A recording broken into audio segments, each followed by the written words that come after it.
You got the gun? No.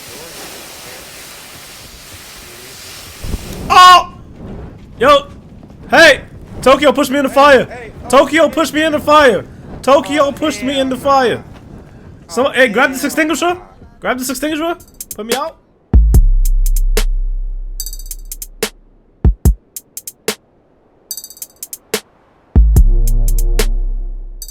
It's your boy Spaz, I see you guys. We're back with another one like I promised you we would be.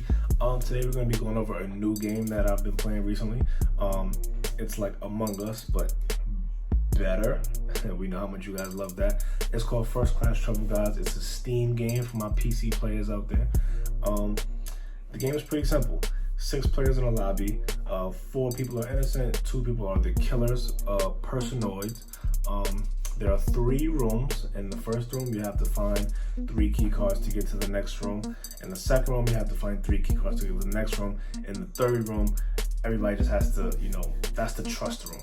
To finish the game, it boils down to trust. Which I guess you could say Among Us is similar, but this one is so much better. In the game, there are these things called logs, where you'll find a log and it'll say there's at least one killer, one personoid among these 4 people. That's just the first little log you get. The next log will say something like these 2 people are in the same faction, or out of these 2 people, one is a resident and one is a killer. So the logs are, the way that you can, it's a little way to help you figure out who, narrow it down, and process of elimination, figure out who it may or may not be. Couple of problems with the game. Just a couple of problems. The game is super fun. I love it. I love to play it. Just a couple of problems I have with it. I mentioned that there are 3 rooms. In the first room, there's really not much that killers can do. The reason I say that, everybody spawns in pairs of 2. There's 6 players. They spawn in 3 different rooms. The only thing that you can do right off the bat as a personal is sabotage oxygen. If you do that in the very first room, people are going to know it's you, because they can boil it down to who hasn't come out of their room yet. And then when they see you come out, you're done. And then the other way that you can kill somebody in the first room is to grab the syringe, which is smack in the middle where everyone can see you. There's literally, to get that syringe, I don't even know. I don't even know. I've never gotten a syringe. But then again, I haven't been personal too much, so. Those are the 2 ways you can kill someone, or just grab a key card and hide if you can. There's really not too much you can do in the first room. You do find, I believe, up to 2 logs in the first room. The first log will tell you, like, hey, there's at least one resident among the following 4 people. I don't think I've ever found 2 logs in the first room, so I don't know what the other one would say. But yeah, so you'll find the 3 key cards. You get to the elevator, you go to the next room. The next room is a little bit bigger. Well, it's a lot bigger, actually. The second room will feature things like fire, water, shock waves of electricity, and 2 syringes, which are, more easier to get on the low-key note. Here's my deal with the accidental kills, like being pushed into fire and being pushed into water. That's fine, right? As a person, I should be able to push you into some water and get out of there, right? Here's the thing. This game features, game chat, obviously. That's how you communicate with the other residents. The radius of the voice chat is way too big, and you shouldn't be able to talk while you're being killed. If you're pushed into water, it takes, like, water, fire, whatever, it takes like 45 seconds. Maybe I'm not gonna say a minute, 30 to 45 seconds for you to actually die.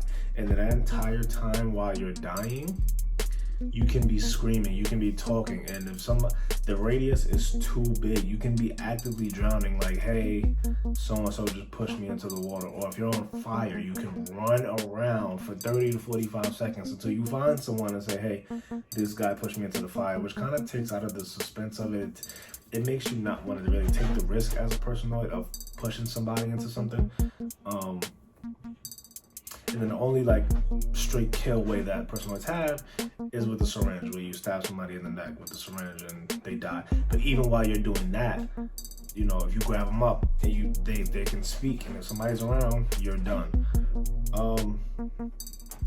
The thing I like about this game that differentiates it from Among Us is that residents can defend themselves in the game. Now you can throw bottles, you can throw a paper plane through fire, and then if that hits somebody, you know, there's things to do to defend yourself. Also, as residents in game, if you suspect someone, one resident can hold that person, and the other resident can choke them to death.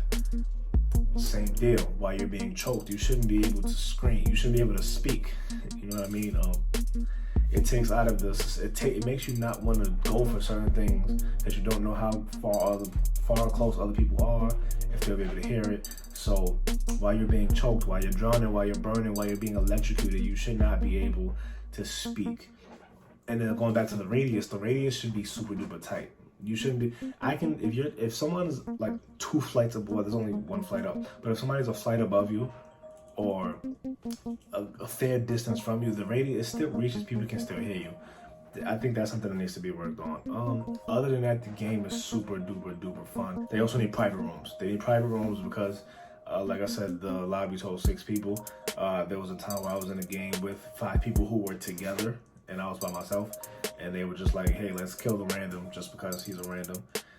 That's not cool. I think they need private rooms so people can play with their friends. If they only have a 4-stack or a 5-stack, they should be able to just do their thing. Because that ruined my fun. But the game is super fun. I'm going to be playing it on stream pretty much every night. You can catch me on stream at 10 p.m. every night. Guys, do me a favor, you like this shirt, you've seen me wear some Introverted gear and some of the other videos. If you've seen them, if you haven't, go check out some of my other videos. I like to cover. I'm a variety gamer, you know. I may jump from game to game, but if you guys interact with me, I appreciate you. I love you guys. Check out the link down below for introverted.co. Use code SPAZ for 10% off your order. Anything on the site, whatever you like, use SPAZ at checkout. You will get 10% off your entire order. Check me out on Twitch, guys, at SpazNYC. I'll put the link down in the description as well. Yeah, man, we're gonna try to grow a community for this game. If you're interested, definitely drop a comment. I'll have a Discord link down there as well. If you guys want to join that. We'll be playing this, guys. We'll be playing this every night. I'm gonna be covering it, news, updates, you know, anything interesting I think you guys should know. Thank you guys for watching, man. Until next time, it's SpazNYC. Peace.